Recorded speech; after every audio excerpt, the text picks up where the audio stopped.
Bismillah, Assalamualaikum. Sehat itu bebas dari penyakit. Pada saat tubuh kita sehat, kita akan lebih produktif, penuh stamina, dan mampu mengelola emosional kehidupan, serta berkurangnya resiko terhadap berbagai masalah kesehatan. Contohnya, penyakit diabetes, osteoporosis, jantung, kegemukan, darah tinggi, kanker, dan lain-lain. Nutrisi yang seimbang, aktivitas tubuh yang memadai, serta relaksasi atau istirahat yang cukup merupakan kunci utamanya. Hindari stres juga merupakan faktor pendukungnya, agar kita terhindar dari penyakit kronis di kemudian hari. Penasaran? Yuk simak ngobrol pintar bersama channel Suprapti, channel yang membahas seputar diet dan kegemukan. Let's go!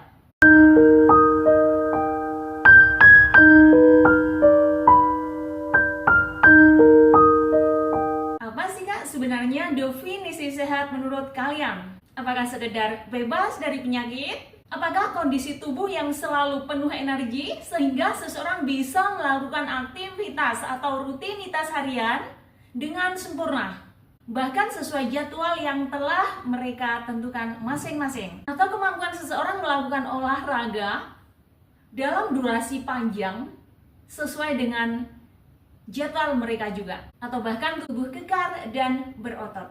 Sebenarnya yang dinamakan kesehatan itu mencakup dua hal, yaitu kesehatan mental dan fisik. Maka untuk menjaga kesehatan tubuh kita itu, kita minimal memerlukan 1. Nutrisi yang seimbang, agar seluruh organ tubuh kita, contohnya jantung, hati, ginjal, darah, paru-paru, saluran pencernaan, kelenjar metabolisme, otak, nervous system, tulang, dan lain-lain bisa berfungsi secara optimal. Kedua, aktivitas tubuh agar dapat menjaga seluruh organ tubuh kita selalu dalam keadaan fit sehingga bisa berfungsi secara optimal. Yang ketiga, relaksasi atau istirahat yang cukup yang berfungsi untuk menekan terjadinya stres. Karena apa? Pada saat tubuh kita dalam keadaan sehat atau dalam keadaan fit, kita akan lebih produktif. Bahkan stamina kita pun berada di posisi yang puncak, sehingga kita pun mampu mengelola emosi kehidupan dengan sempurna, yang pada akhirnya bisa menekan terjadinya penyakit-penyakit kronis di kemudian hari. Bukankah kita semua tidak menginginkan hari-hari kita ditemani oleh obat-obatan yang indikasinya kita sedang sakit?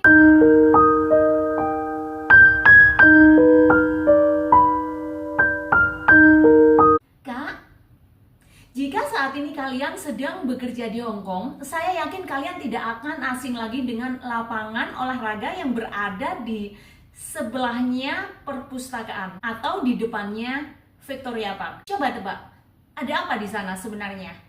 Di channel Suprapti ini, yaitu channel yang membahas seputar diet dan kegemukan, akan saya jelaskan trik berlari mengelilingi lapangan olahraga tersebut dalam waktu 1 jam berturut-turut tanpa henti. Minimal kita bisa melakukan 15 putaran. Tetapi itu tergantung dari kondisi lingkungan juga. Karena apa? Pada saat kita berolahraga di pagi hari, siang hari, malam hari, pasti memiliki efek-efek tertentu terhadap kecepatan olahraga yang sedang kita lakukan. Oke? Tetapi sudah tentu, insya Allah akan saya jelaskan secara perlahan-lahan di setiap video. Bahkan di setiap video akan saya usahakan untuk memberikan sedikit variasi gerakan olahraga dan manfaatnya terhadap kesehatan. Tetapi yang penting, cobalah untuk melakukannya. Apa saja yang saya contohkan. Kakak nggak usah khawatir ataupun takut, karena hal itu sedang saya lakukan sendiri. Dan karena saya nggak ingin di kemudian hari itu menderita penyakit kronis. Yang penting, cobalah pelan-pelan, praktekkan, dan lihatlah hasilnya. Semua pasti bisa dan sangat mungkin sekali. Kenapa hal ini saya lakukan? Kalau penasaran, simak terus video ini. Sebenarnya Kak, saya melakukan aktivitas olahraga ini hanya memiliki satu tujuan, yaitu saya ingin hidup sehat. Saya nggak ingin duduk di kursi roda di kemudian hari karena penyakit kronis yang sebenarnya akar masalah terbesarnya terletak pada pola makan seseorang dan aktivitas harian mereka masing-masing. Masih tetap fokus Kak? Baik, kalau saat ini Kakak masih tetap fokus, kita lanjut. Maaf ya Kak, pada saat saya pertama kali melihat nenek yang duduk di kursi roda di Victoria Park, saya langsung bertanya pada diri saya sendiri, apa saat ini yang bisa lakukan agar saya kelak tidak duduk di kursi roda seperti nenek tersebut? Dan karena saya tidak menginginkannya, saya ingin mandiri dengan tubuh sehat meskipun saya di usia lanjut. Saat itu, kondisi nenek yang saya lihat, dia itu kelihatan bugar sekali, tubuhnya sehat, gemuk lagi. Dia juga murah senyum. Tapi kenapa dia tidak mampu berjalan sendiri? Kenapa harus duduk di kursi roda? Nah, sebenarnya itulah yang menjadi masalah saya. Saya mulai berpikir, kenapa nenek tadi tidak bisa berjalan sendiri? Minimal, nenek tersebut memiliki masalah kesehatan di kakinya. Atau bahkan karena usia lanjut. Menurut kalian, benar nggak Kak? Coba tulis komentar di bawah. Minimal, kalau nenek tadi tidak bisa berjalan sendiri, mungkin masalah ini datang karena penyakit-penyakit kronis tertentu. Contohnya, penyakit darah tinggi, diabetes, stroke, jantung, darah tinggi, asam urat, pengapuran pada kaki, dan lain-lain.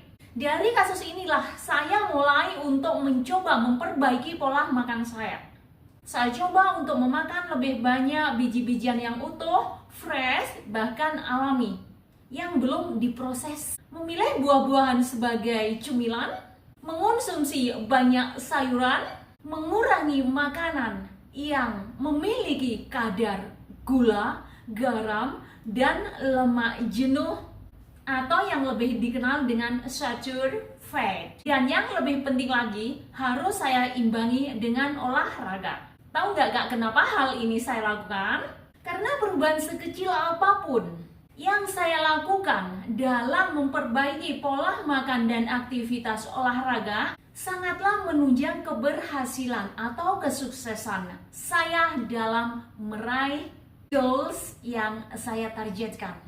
Itu saya ingin hidup sehat, terbebas dari penyakit kronis di kemudian hari, dan tidak ditemani oleh obat-obatan setiap hari. Titik. Itu saja, bukan yang lainnya.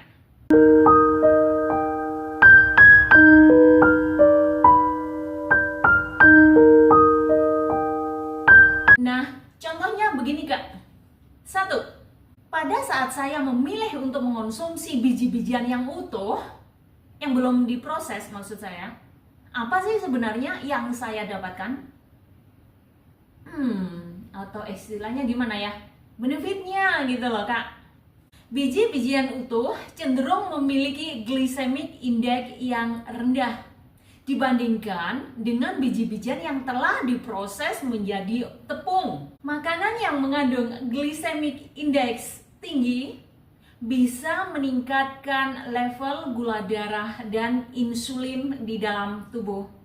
Dalam waktu yang berkepanjangan, jika insulin terus meningkat sepanjang hari, bisa menyebabkan penumpukan lemak tubuh, resistensi insulin, yang pada akhirnya bisa menyebabkan diabetes. Di samping itu, ternyata biji-bijian ini bisa menimbulkan efek kenyang lebih lama karena biji-bijian umumnya tinggi akan serat.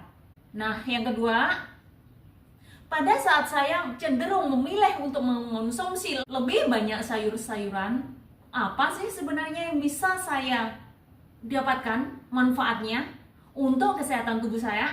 Sayuran ternyata kaya akan sumber nutrisi yang bisa dimanfaatkan oleh tubuh untuk menghindari terjadinya serangnya berbagai jenis penyakit. Contohnya kale dan bayam.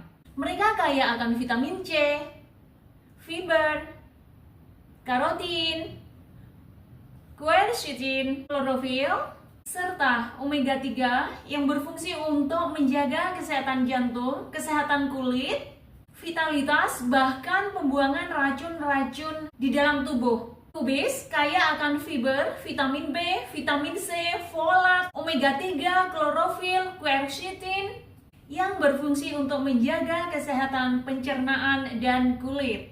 Selada air umumnya kaya akan sulfur, antioksidan, vitamin C, kalsium, zat besi atau iron, folat maupun klorofil yang berfungsi untuk menjaga kesehatan jantung, memperbaiki penyerapan protein di dalam tubuh, menjaga terjadinya infeksi, dan untuk menjaga kesehatan kulit. Wortel kaya akan vitamin A, B2, dan vitamin C yang berfungsi untuk menjaga kesehatan mata dan kulit, dan lain-lain.